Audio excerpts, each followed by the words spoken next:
Naghahanap ka ba ng glamping site para makapag-relax kasama ang family mo? Ma'am, huwag ka nang lumayo dahil meron yan dito sa may Kalawis Antipolo, ang The Mountain House. At ang oras ng biyahe mula Metro Manila ay 1.5 oras lamang. Kung sawa ka na sa ingay ng mundo at kailangan mo na ng peace of mind, bagay ang lugar na to sa iyong nais. Malawak na kapaligiran, sariwang hangin ang iyong malalanghap, malamig sa mata dahil sa naglalakihang mga puno at maraming halaman. Ganito ang view sa umaga. May sariling susi ang cabin mo, air condition naman sa loob, may kama, unan at kumot. Pagbukas ng malaking bintana, tanaw agad ang overlooking view sa may balcony.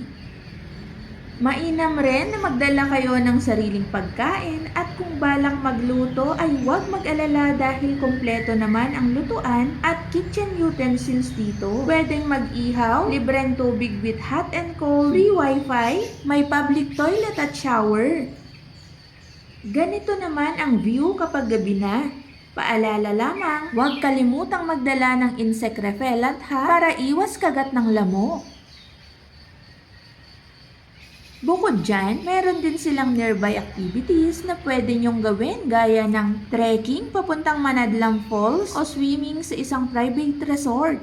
Meron din silang main house na pwedeng bisitahin. May mga art gallery at mga antique na kagamitan. Ito nga ay matatagpuan sa May Kalawis Antipolo. Kaya tara na at ating tuklasin ang tinatagong ganda ng The Mountain House.